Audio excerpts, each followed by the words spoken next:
Hello everyone. We have our news for the week, so let's go over it. And it was a little bit of a surprise.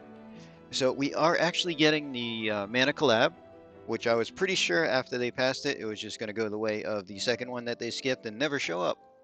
So nice little surprise there. There's a couple of changes that they're making to it, which is kind of nice. So first of all, they're giving us two Neovision based units. One of them was just a 5-star base in JP. We're getting her as a Neovision base. So we get a login for them. We're getting 30 shards for both of them.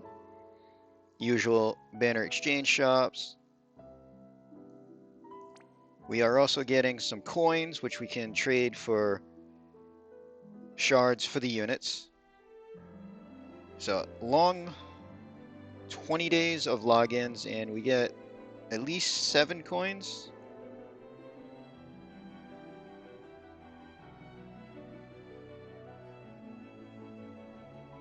I count at least 9 coins, it looks like.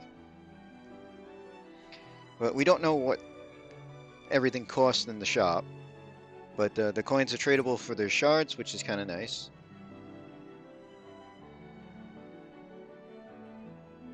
We get the cash summons for both. To be expected, they do that every time. EX coin shop is changing. They gave us this news last time, but this is the actual changeover now. So if there's anything in the old shop that you wanted to buy before maintenance, because they're just going to swap out with everything listed here. New set of units, refreshing the pearls and the relics and the pots and everything.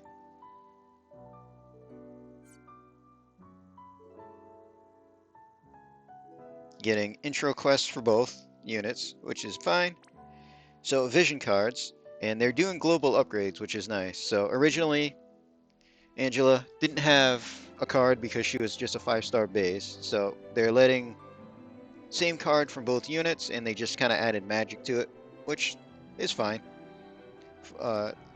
Maxed out, everybody gets 80% attack and magic. It's 110 attack and magic raw stats. And then mana only get the 50% limit damage from it. They're bringing back the fight and flight. So overall, card's pretty decent.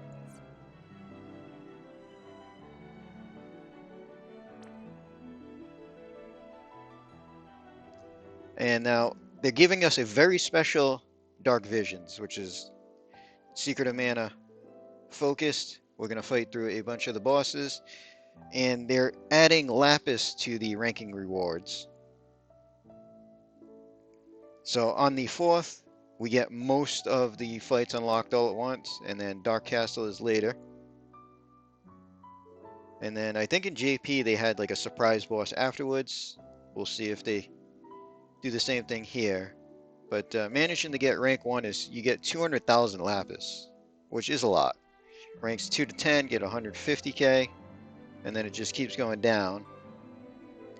But quite a good bit of Lapis there.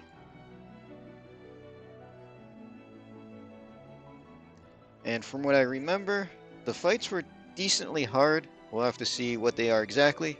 So obviously with the Lapis rewards at the top, everybody's going to be trying their best. We get a bunch of new items, and some of these are quite nice.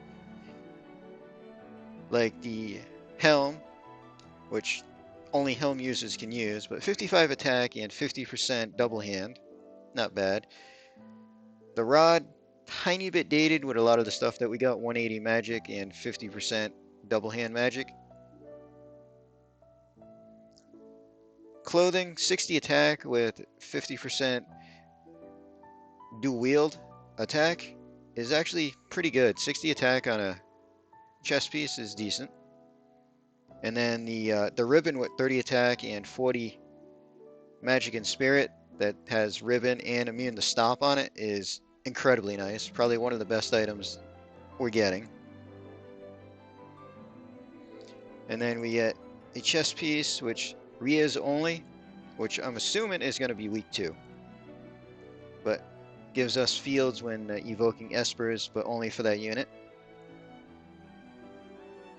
Ruby Mask is not bad. 60 attack hat and 50% dual wield attack.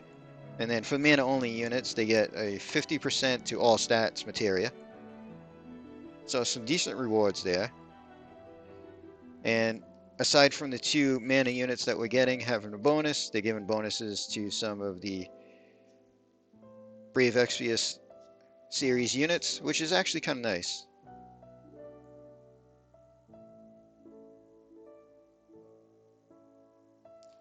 Some decent units there listed in the bonus.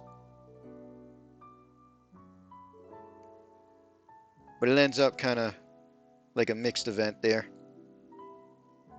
But the big thing is the ranking rewards and the Lapis. So we'll have to see just how hard these fights are. They delayed it a bit. I'm expecting them to buff the fights, especially if they're going to be handing out 200,000 Lapis for rank 1.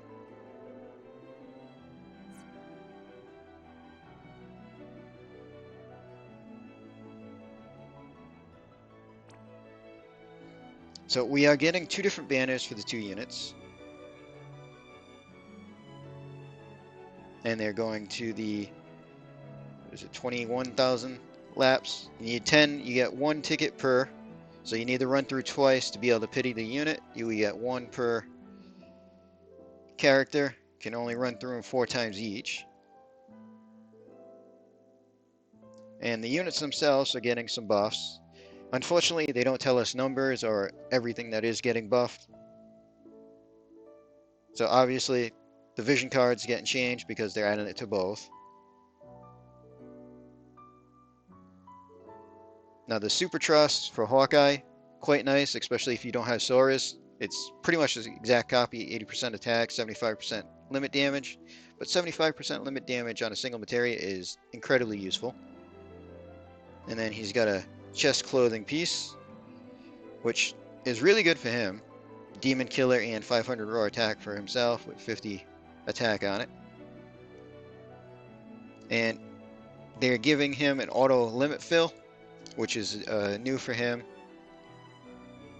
Shadow Slash doesn't show that it's marked as an upgrade, but they are upgrading Weapon Smack, damage and reduced defense. We'll have to see just how strong that is. We'll look at it, but it was, I believe, 87% defense break. If they're going to raise that, great. And then Angela, like I said, and JP, she was just a 5-star base. We're getting her just as a Neo Vision base, which is actually nice. And then she's getting upgrades as well. So she's a double hand magic user. Nothing too special. 70% magic with some charm nullification, which is nice. 50% equipment magic when double handing. Her robe is okay. 65 magic and some light and dark resist is decent. She's also getting the autofill limit. Again, very nice. Ancient Curse is getting global upgrade, but they don't tell us the numbers on the upgrades. So we'll have to see just how nice it is.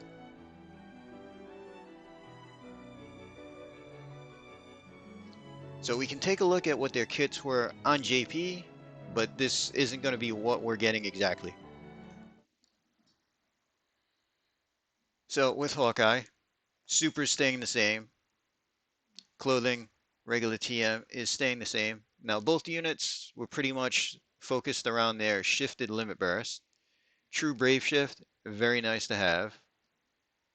So he's got a bunch of chaining moves, all mirror, that also reduce the element that they are. None of them actually imbue himself.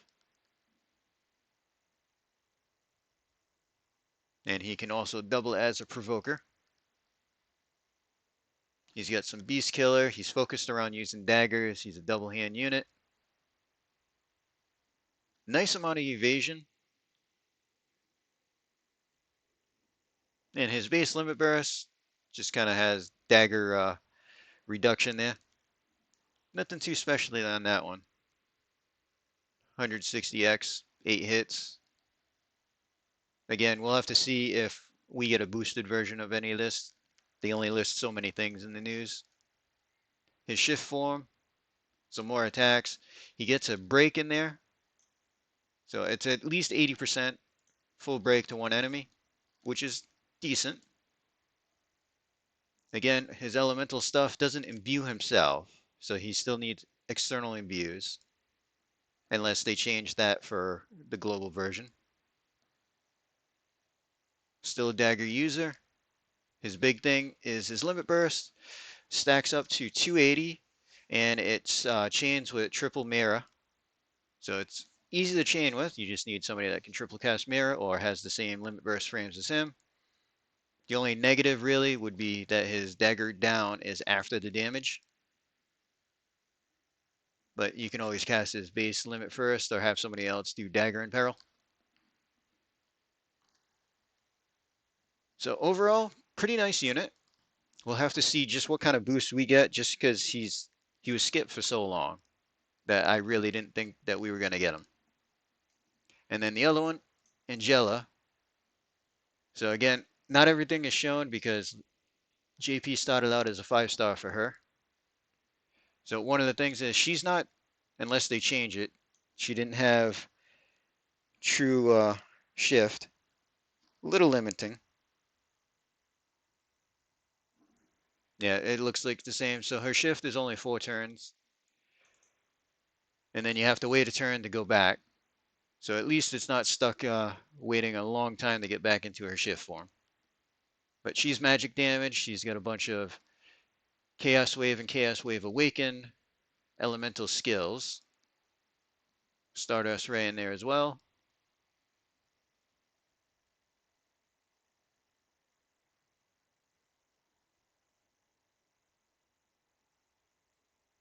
Her base limit burst, I mean, she was a 5-star base. It's really nothing. So we'll see if they change that as well or leave that as is. As far as her shift, she still's got a bunch of elemental moves.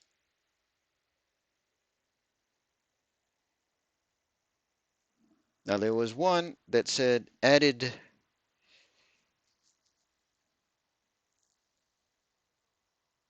Yeah, she has a move that looks new, or at least change, which is going to add fire to herself. Now in JP, her limit burst is straight magic. It's not a physical attack. You can't imbue it, so it's non-elemental 100% of the time, but it was still really strong for being non-elemental. Started out at 300, stacked 5 times up to a 800 max. And even though it was non-elemental, 800 max non-elemental still hits really hard. So we'll have to see if they make any changes there, because they do list the one move that imbues her with fire. And she doesn't actually have any like physical attacks outside of like her auto attack that gets changed. Well, I guess the absolute Mara would be imbuable in her base form.